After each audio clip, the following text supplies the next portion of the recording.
السلام علیکم ورحمۃ اللہ وبرکاتہ۔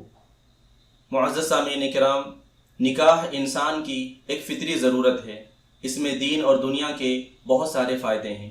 اس سے انسانی نسل کی حفاظت ہوتی ہے، گھریلو زندگی میں چین و سکون اور اطمینان نصیب ہوتا ہے، نیک صالح اور پاکیزہ معاشرہ وجود میں آتا ہے، فحاشی، بے حیائی اور زنا جیسی گندگی سے حفاظت ہوتی ہے۔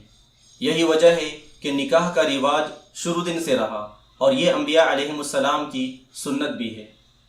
قرآن کریم میں اللہ تعالیٰ فرماتے ہیں، حقیقت یہ ہے کہ ہم نے آپ سے پہلے بھی بہت سے رسول بھیجے ہیں اور انہیں بیوی بچے بھی عطا فرمائے۔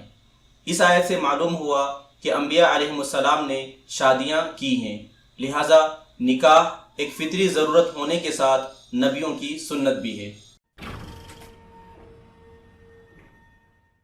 شریعت نے ولی اور سرپرست حضرات پر یہ ذمہ داری ڈالی ہے کہ وہ رشتہ طے کرنے سے پہلے لڑکے اور لڑکی سے اس رشتے کو متعین کرنے کے سلسلے میں اجازت لے لیں۔ بہت سارے لوگ لڑکے سے تو اس کی رائے معلوم کر لیتے ہیں، لیکن لڑکی سے بالکل نہیں پوچھتے، جہاں چاہتے ہیں بلا پوچھے رشتہ طے کر دیتے ہیں۔ یہ غلط طریقہ ہے۔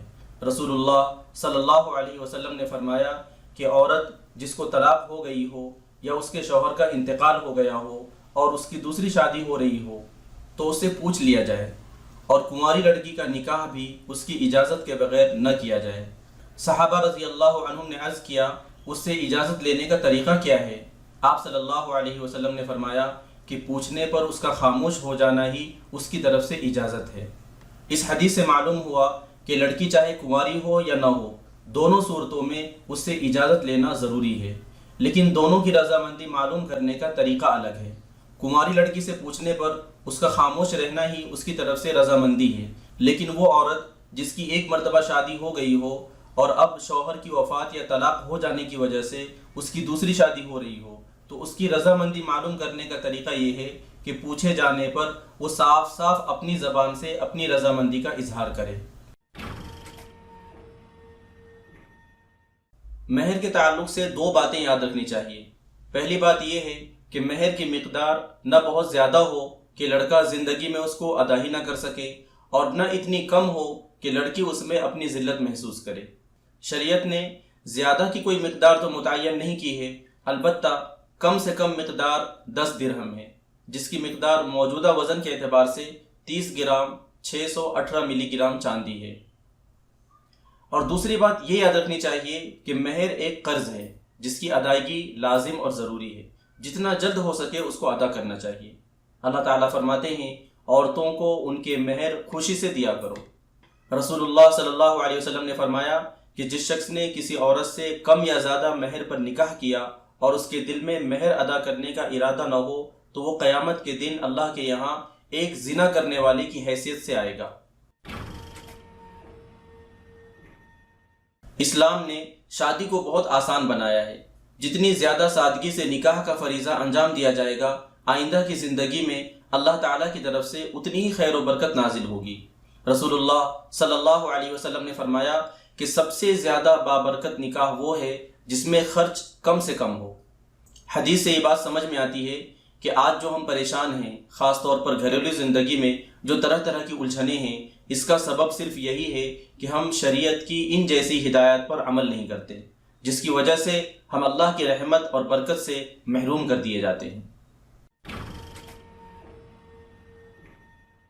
منگنی در حقیقت رشتہ نکاح کا صرف ایک وعدہ ہے، اور یہ کام ایک دو افراد بھی آپس میں مل کے کر سکتے ہیں۔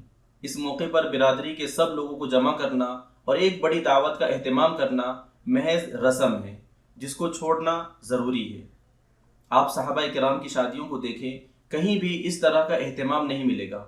خود رسول اللہ صلی اللہ علیہ وسلم نے اپنی سب سے پیاری بیٹی سیدہ فاطمہ رضی اللہ عنہا کا نکاح کیا تو اس میں نہ منگنی تھی، نہ بارات، نہ لوگوں کی بھیڑ جمع کی گئی اور نہ لمبی دعوت کا اہتمام ہوا۔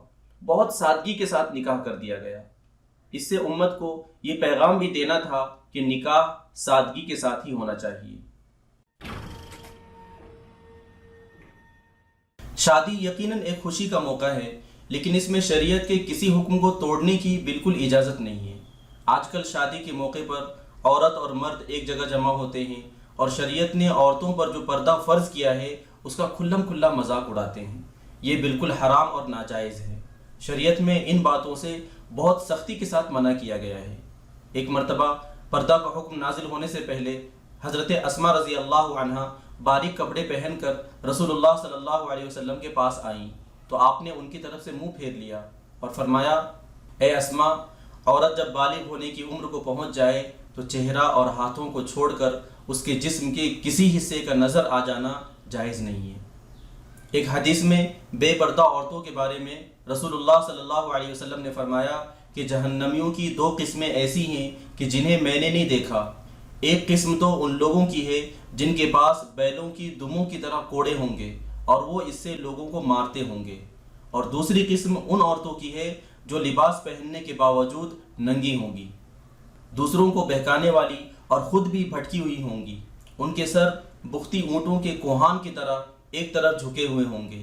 ایسی عورتیں جنت میں داخل نہیں ہوں گی اور نہ ہی اس کی خوشبو پا سکے گی، حالانکہ اس کی خوشبو اتنی دور سے آتی ہے۔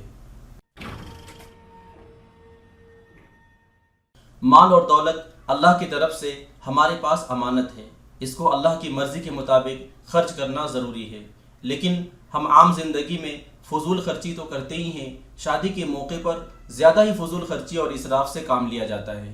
کثیر تعداد میں مہمانوں کو بلاتے ہیں، طرح طرح کے کھانے پکواتے ہیں، کچھ کھاتے ہیں اور کچھ پھینکتے ہیں، اور اب تو بہت سارے لوگ دولت کے گھمنڈ میں مہمانوں کو دور دراز علاقوں حتیٰ کہ دوسرے ملکوں میں لے جاتے ہیں اور وہاں شادی کی پارٹی دیتے ہیں۔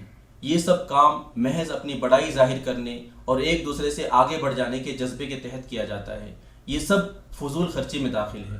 قرآن کریم میں اللہ تعالیٰ فرماتے ہیں، اپنے مالوں کو بیہودہ کاموں میں مت اڑاؤ۔ یقین جانو کہ جو لوگ بیہودہ کاموں میں مال اڑاتے ہیں وہ شیطان کے بھائی ہیں، اور شیطان اپنے پروردگار کا بڑا ہی ناشکرا ہے۔ دوسری جگہ ارشاد ہے کہ کھاؤ پیو اور فضول خرچی مت کرو، یاد رکھو کہ اللہ فضول خرچ کرنے والے لوگوں کو پسند نہیں کرتا۔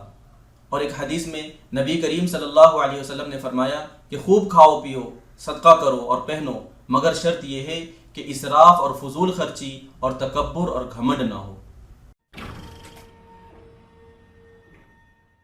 نکاح کے بعد دولہے اور دلہن کو مبارکباد دینا یہ ایک سنت ہے۔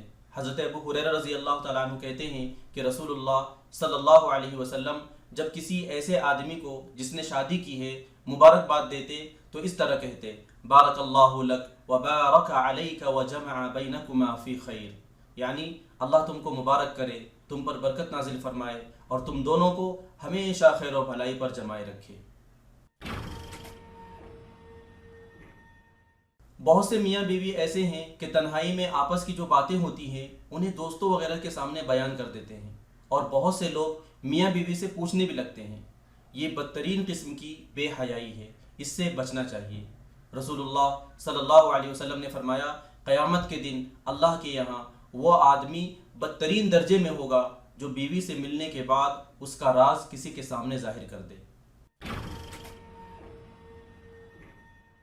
جو شخص اس نیت سے نکاح کرتا ہے کہ فحاشی، بے حیائی اور غلط کاموں سے بچ جائے اور دنیا میں پاک دامنی کے ساتھ زندگی گزارے، تو اللہ تعالیٰ ایسے شخص کی غیب سے مدد فرماتے ہیں اور اس کی مدد کی ذمہ داری خود لے لیتے ہیں۔ ایک حدیث میں نبی کریم صلی اللہ علیہ وسلم نے فرمایا کہ 3 آدمی ایسے ہیں کہ اللہ تعالیٰ نے ان کی مدد اپنے ذمے لے لی ہے۔ ان میں سے ایک وہ شخص ہے جو پاک دامن رہنے کے لیے نکاح کرنا چاہتا ہو۔ محترم سامعین کرام، آج کی ویڈیو میں نکاح کے عنوان پر جو باتیں قرآن و حدیث کی روشنی میں کی گئیں، اپنے گھر والوں کو بھی یہ باتیں سنائیں۔ اللہ تعالی ہم تمام لوگوں کو ان باتوں پر عمل کرنے کی توفیق عطا فرمائے۔